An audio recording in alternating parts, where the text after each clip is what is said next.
Ladies and gentlemen, you are tuning into 10 minutes of BPTV News brought to you by Bình Phước Radio, Television and Newspaper. I'm The Wang and let's take a look at the top stories for today news. Chung High School for the Gifted celebrates 20th founding anniversary. Steel Farm Store opens to introduce OCOP products. Prime Minister attends Railway Sectors Conference. And later on, Vietnam to lock 230,500 more businesses this year. The Chung High School for the Gifted in Bình Phước Province began its first classes on January 5, 2004, and in the time since has posted numerous accomplishments due to the effort of its teachers and its students.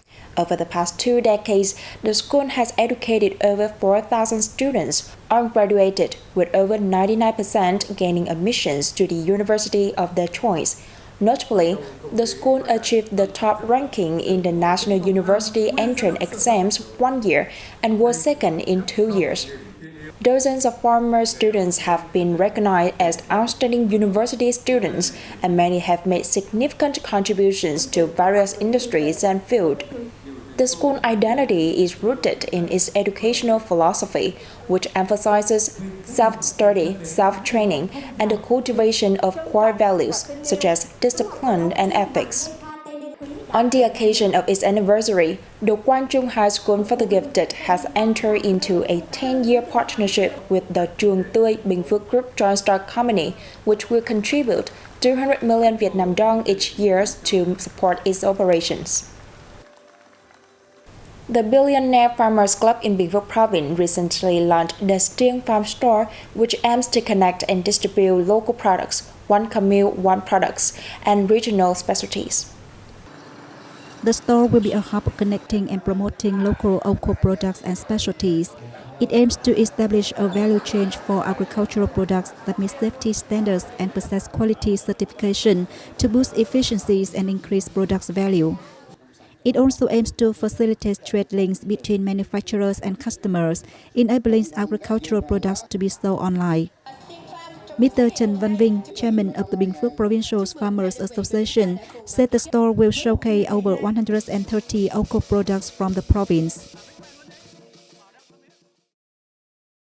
The Bình Phước Provincial People's Committee have recently announced a contest to select distinctive songs about Bình Phước in celebration of the 50th anniversary of its Liberation Day. With the theme, Bình Phước, Love for the Land, Love for the People, songs submitted to the contest should touch on the beauty of its local landscapes, people, and cultural identities, as well as its development potential. They should also honor the historical traditions of its heroic struggle and highlight the solidarity, creativity, and diligence of the diverse ethnic communities in the province. Love between couples and love for the people and the homeland of Bình Phước should also be celebrated in the songs. The organizing board encourages entries to emphasize promoting the province's potential and strengths, while also reflecting the cultural identities of the local ethnic groups. Eligible entries must be original and unpublished in any form. Selection is set for the third quarter of 2024.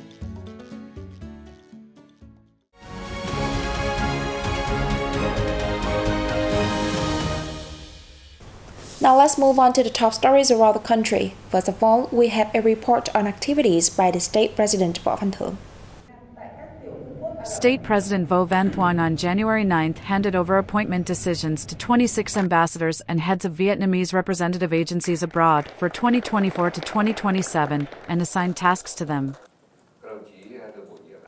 Addressing the handover ceremony, the president asked the diplomats to follow instructions of Party General Secretary Nguyen Phu Trong at the 32nd National Diplomatic Conference last December to fulfill their tasks. He also asked them to carry forward significant achievements the diplomatic sector made in 2023, reminding them of both opportunities and challenges ahead. Foreign relations should serve economic development, he said, highlighting cultural diplomacy should be prioritized as it plays a crucial role in promoting the image of Vietnamese land and people. The leader also requested the diplomats to promote multilateral diplomacy, actively and responsibly participate in regional and international mechanisms and forums, and well perform their important task of citizen support. A A conference was held on January 9 to review the railway sector performance in 2023 and outline tasks for this year. Prime Minister Phạm Minh Chính attended the event.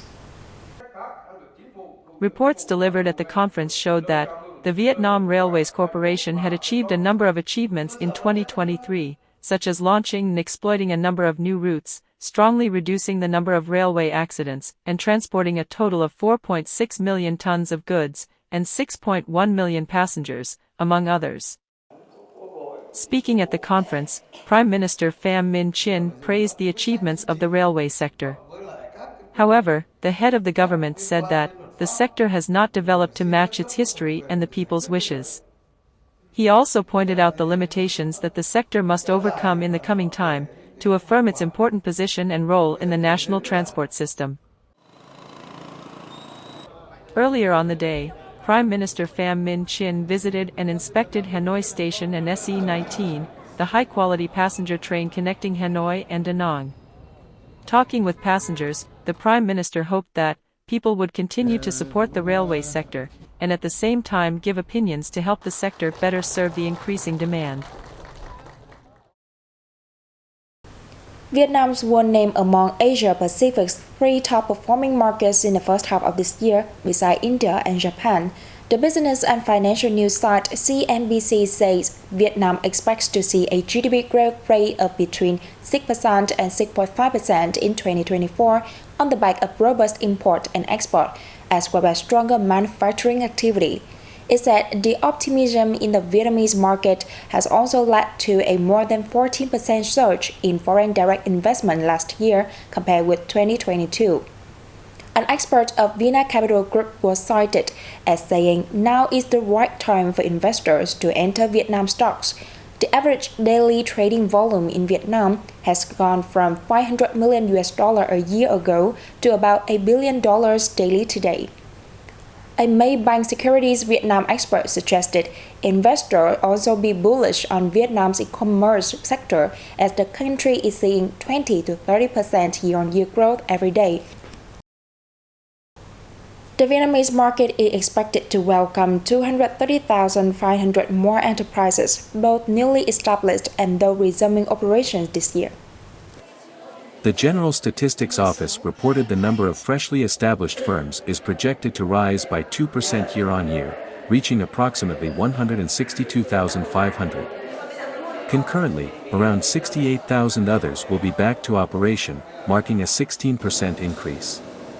The statistical agency's forecast is based on the registrations of businesses in 2023 and the anticipated global and domestic economic outlook in the coming period.